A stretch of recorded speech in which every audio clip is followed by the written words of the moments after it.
Without a second thought, Inna calmly walked into her husband's garage, but suddenly heard familiar voices. Listening closely, she realized that they were talking about her. Inna froze from what she heard. And before we continue, please write what country you are from and how old you are. Enjoy listening. Inna noticed cracks. At first small, almost imperceptible, like fine hairs on the smooth surface of an old mirror. But over time, they became deeper and more distinct, spreading across the familiar way of her life, like frost on glass. Oleg became colder. Before, after a long day in the workshop, he found time to hug her, tell her about broken engines and capricious clients. Now he returned home tired and silent, brushing off her questions with short, meaningless phrases.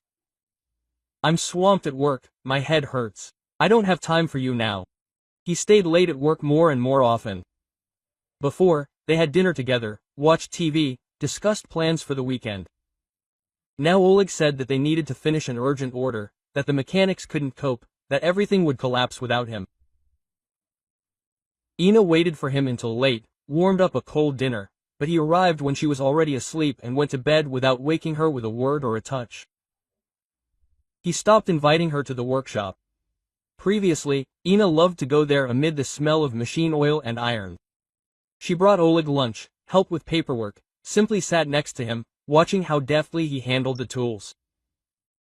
Oleg was proud of her, introduced her to his colleagues, said that she was his main assistant. Now he discouraged her from coming. It's dirty there, Inna, noisy. You won't like it. Better stay home, rest. The barbs and comments were heard more and more often in the house, at first jokingly, then more and more sarcastically. Are you tired, Inna? You look exhausted. Look at yourself. When was the last time you went to the hairdresser? You should do something interesting, otherwise you'll just fade away at home. Inna tried not to pay attention, wrote it all off to Oleg's fatigue, to his nervous work. But the words hurt her, made her feel ugly. Uninteresting, unnecessary. Inna endured. She was used to Oleg being the head of the family, that he made the decisions, that she should support him in everything. She loved him, believed in him, tried to be a good wife, but the alienation grew like a wall between them. And Inna felt her heart squeeze with anxiety. She looked at herself in the mirror more and more often, trying to understand what was wrong with her. Maybe he was right and she really did look tired and uninteresting. Maybe she should change her hairstyle, buy a new dress, go to fitness. She tried different diets, signed up for dance classes, but nothing helped. Oleg's estrangement did not pass, and Inna felt more and more lonely and unhappy. She remembered how they met. It was at a mutual friend's birthday party. Oleg immediately noticed her, was very attentive and gallant. He courted her beautifully, gave her flowers, took her to the cinema and restaurants. Inna fell in love with him immediately and unconditionally. He seemed strong, self-confident, reliable. She dreamed of a family, children, a happy life with him. Soon they got married. The wedding was modest, but very soulful. Oleg promised to love and protect her all her life. The first years of marriage were happy. They lived in a small apartment, worked, made plans for the future. Oleg opened his own workshop. Inna helped him with accounting. They dreamed of a big house, a car, traveling, but gradually everything changed. Oleg began to devote more time to work, less to Inna. He became irritable and picky. He stopped complimenting her, stopped being interested in her life. Inna felt how he was moving away from her, how the gap between them was growing.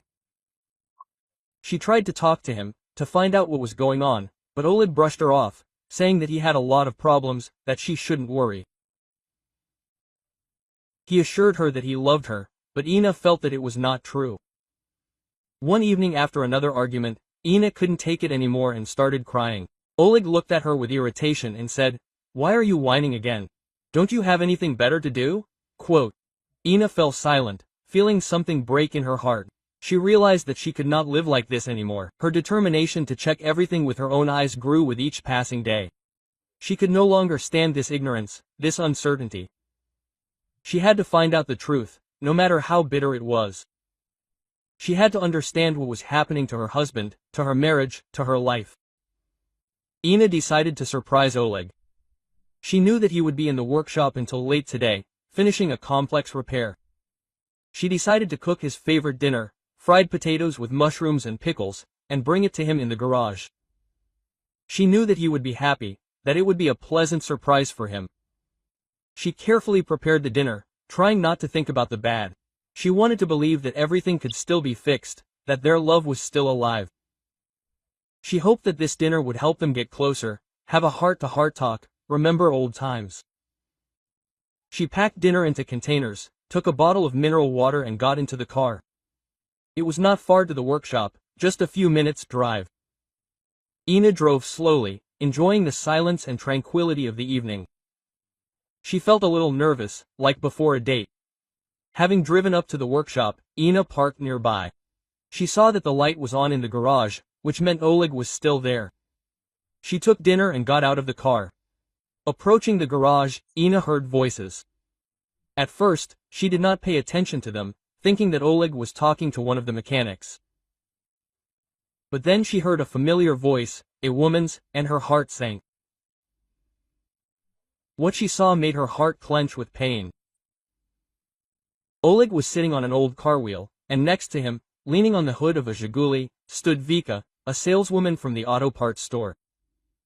That same Vika, with bright makeup and provocative clothes, who always looked at Inna with such hostility. They were laughing. Carefree, cheerfully, like two teenagers who owned the whole world. Inna could not believe her eyes. This was Oleg, her husband, the man she loved and trusted. "Why are you so serious, Oleg?" Vika said coquettishly, adjusting a lock of hair that had fallen out of her hair. "Relax a little, otherwise it's always work and work." Oleg hugged her around the waist and pulled her close. "And with you, Vikas, I always relax. You know how to cheer me up." Inna felt nausea rising in her throat. She wanted to scream, run out, make a scene, but instead she froze, as if paralyzed. She needed to hear it all to the end. "And what about your Inka?" Vika continued, sighing languidly. "She'll still be wasting away in her grayness." Oleg snorted contemptuously. "What can you do with her? A gray mouse, a house, a farm, borscht, mortal boredom." Vika laughed. "You feel sorry for people like her at first, and then you get tired of them. They're not interested in anything except their rags and pots. And she doesn't even know how to dress properly." Oleg picked up, happily adding fuel to the fire. "Always some shapeless dresses, like an old granny, and her hairstyles look like she just arrived from the village yesterday." Inna stood as if stunned. Every word, like a knife blow, pierced her very heart. She always felt ugly, awkward, and uninteresting, but she never thought that Oleg thought so disgustingly of her. "She doesn't suspect anything, does she?" Quote, Vika asked, clinging to her colleague. "And so she lives in her pink world." Oleg laughed again. "Of course, she has no idea. She is as naive as a child. How can she understand what real life is?" Inna could not stand it any longer. Tears choked her. A lump rose in her throat. She slowly, as if in a dream, stepped away from the garage and, without looking back, ran to the car. The basket with dinner fell out of her hands and rolled on the ground, scattering potatoes and pickles. She got into the car, started the engine and took off as if the devil himself was chasing her. Tears flowed like a stream, blinding her eyes. She drove, not making out the road, trying to escape from the pain, from the humiliation, from the betrayal. Only one thought pulsated in her head: how could he? How could he do this to me? She always tried to be a good wife, a caring housewife, a faithful friend. She supported him in everything, helped in the garage, tolerated his rudeness and nagging. And this is the gratitude. She cried all the way home. But having crossed the threshold of the apartment, Inna suddenly stopped. The tears dried up instantly, and a cold, determined gleam appeared in her eyes. Enough, enough crying, enough feeling sorry for herself. She would no longer be a victim, she would not be a gray mouse, who was laughed at behind her back. She was the mistress of her own life, and she would prove it to everyone and, first of all, to herself. That night, Inna hardly slept. She lay in bed, staring at the ceiling, and thought over her further plan of action. She knew that she could not stay with Oleg for a minute longer. But to leave just like that, slamming the door, would be too easy. She would take revenge on him.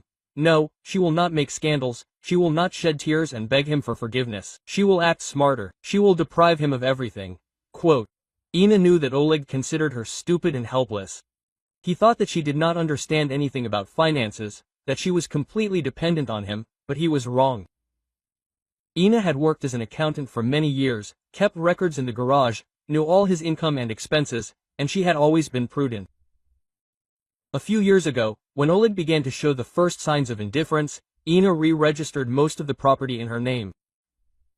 She felt that something was wrong and decided to play it safe. She carefully reviewed all the papers, made sure that everything was in order. Then she took out her phone and found the number of Arkady Lvovich, her old friend, a lawyer, in her contacts. She had known him for many years.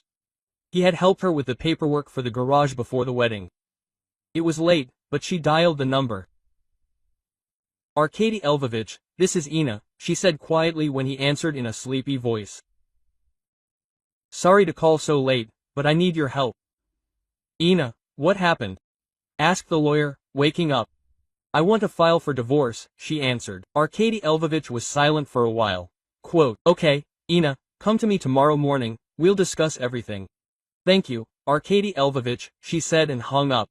In the morning, while Oleg was still sleeping, Inna quietly collected his things. She took his suits, shirts, shoes out of the closet and put everything in large cardboard boxes. She didn't forget anything, even his favorite fishing rod and old photographs that he kept in a drawer on his bedside table.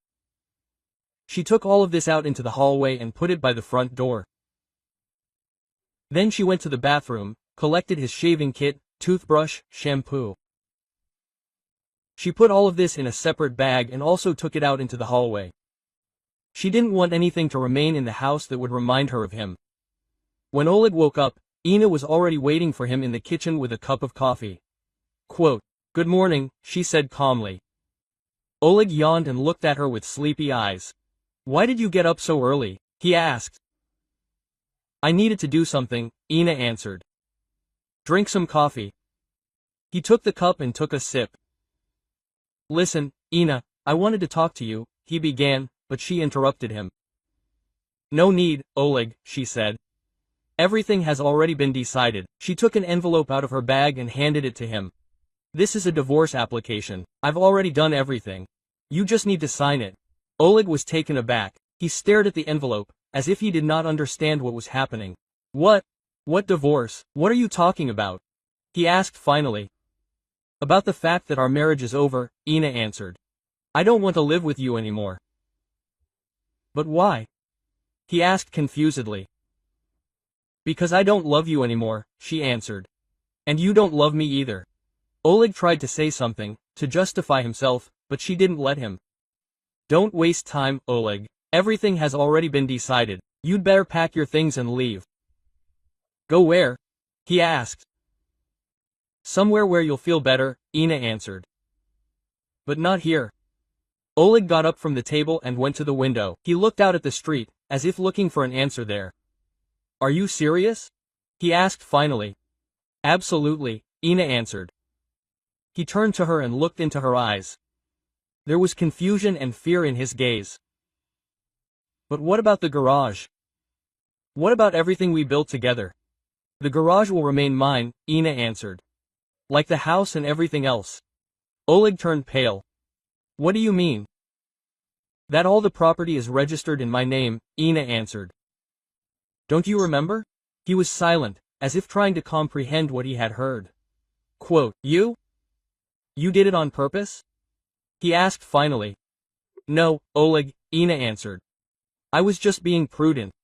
I always thought about the future. And you? You only thought about yourself. She got up from the table and walked over to him. You'd better leave, Oleg, she said. The sooner you do it, the better for both of us. She left the kitchen and headed for the bedroom. She heard Oleg walking around the house, packing his things. She didn't turn around. She knew she would never see him again. An hour later, Oleg left. He left, leaving behind emptiness and disappointment. Inna looked out the window as he got into the car and drove away. She felt neither joy nor relief, only fatigue and emptiness. She called the locksmith service and asked them to change the lock. Then she called a cleaning company and asked them to clean the whole house. She wanted nothing to remind her of the past. The next day, Inna went to Arkady Lvovich. They discussed all the details of the divorce, drew up the necessary documents. Arkady Lvovich was surprised at how prepared and determined Inna was. Quote, "You are great, Inna," he said. "I always knew that you were a strong woman." "Thank you, Arkady Lvovich," she replied. "But I am only beginning to understand this now." The divorce went quickly and without any particular problems. Oleg did not resist. He realized that he could not change anything. It was all over. Inna was left alone. She was free, but at the same time she felt lost. She did not know what to do next. But she knew one thing. She would never again allow anyone to humiliate and devalue her. She would live the way she wanted, and not the way others wanted. Inna decided to start her own business. She had always been good at accounting. She had a lot of experience in this field. She knew that she could succeed. She found a small space in the city center and rented it. She ordered furniture, bought a computer and the necessary equipment. Inna opened the door of her new office, inhaled the smell of fresh paint and new furniture. Inna finance sounded solid, confident. Exactly like she felt now. Sergei, Oleg's brother, unexpectedly turned out to be an invaluable ally for her. He was tormented by guilt for his brother, and he decided to atone for it by helping Inna establish connections, introduce her to potential clients. He himself did not fully understand why he was doing this. Probably because for the first time he saw Inna as a real woman, not that quiet, inconspicuous wife of Oleg, but a strong, purposeful woman who knew what she wanted. The first clients appeared quickly, small firms, private entrepreneurs. They all needed competent bookkeeping. Inna worked tirelessly, forgetting about the past, focusing on the future. She enjoyed every new report, every closed deal. The money she earned was not just a means of subsistence. It was her freedom, her independence. Meanwhile, Oleg's life was going downhill. The workshop, deprived of Inna's master's hand, quickly fell into disrepair. Clients, accustomed to order and clarity, began to go to competitors. The tenant, tired of constant delays in payment, terminated the contract. Oleg was mired in debt. Vika, seeing that Oleg had neither money nor prospects, quickly lost interest in him. She expected a beautiful life, expensive gifts, but received only nervous breakdowns and empty promises.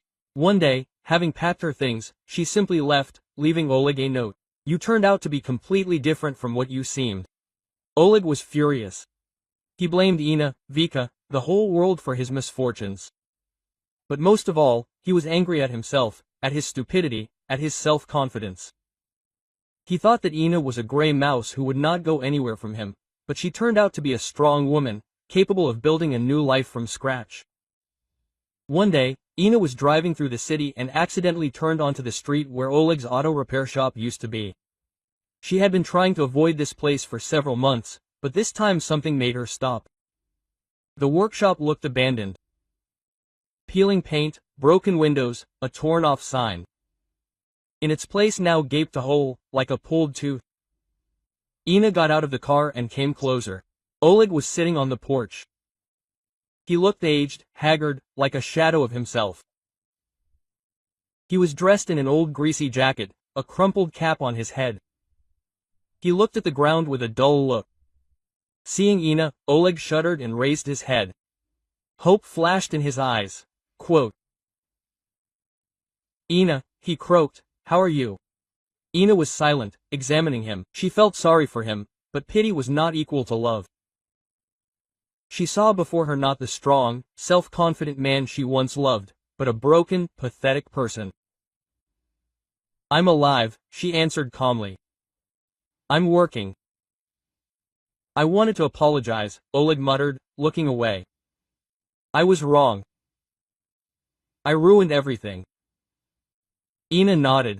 Yes, you ruined everything. There was a long pause. Oleg nervously tugged at the hem of his jacket. Quote, maybe we should have some coffee, he suggested, looking at Inna hopefully. Like before.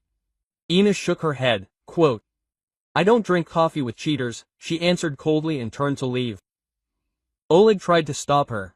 Quote, Inna, wait. Maybe we can go back? Inna stopped without turning around. No, Oleg, nothing can be returned. It's all over. She got into the car and drove away, leaving Oleg alone on the porch of an abandoned workshop. In the rearview mirror, she saw him watching her go. There was melancholy and hopelessness in his eyes. Inna sighed and stepped on the gas. She was driving towards a new life. To new opportunities. The past was behind her. She was no longer afraid of loneliness. She knew that she had the most important thing, self-respect and faith in her own strength.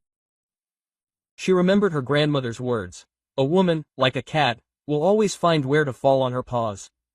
Inna smiled. Grandma was right. She fell and rose and became stronger than ever. New clients, new tasks, new victories were waiting for her in the office. She was ready for anything, because now she knew who she was. She was Inna, and she was a financier, and she was free. A sunbeam flashed in the window. Inna turned her face to its warmth. There was a long road ahead, but she was not afraid. She walked along it confidently, with her head held high, because she knew that only good things awaited her on this road, because she herself created her life, she herself wrote her story, and this story was just beginning. The phone rang in her office. Inna picked up the receiver. Inna Finance, I am listening to you. The voice on the other end of the line was unfamiliar. Hello, Inna. My name is Andrei. Sergey recommended you to me. Inna smiled. Sergey never ceased to amaze her. Hello, Andrei. How can I help you? And she plunged back into her work, into the world of numbers and reports, into the world that brought her not only money, but also satisfaction. Into the world in which she was the mistress. Into the world in which she was free. The city was noisy outside the window, life was in full swing, and Inna was a part of this life. Not a gray mouse, but a bright, self-confident woman. A woman who knew what she wanted and who achieved her goals. She looked at her reflection in the glass. There was a fire in her eyes.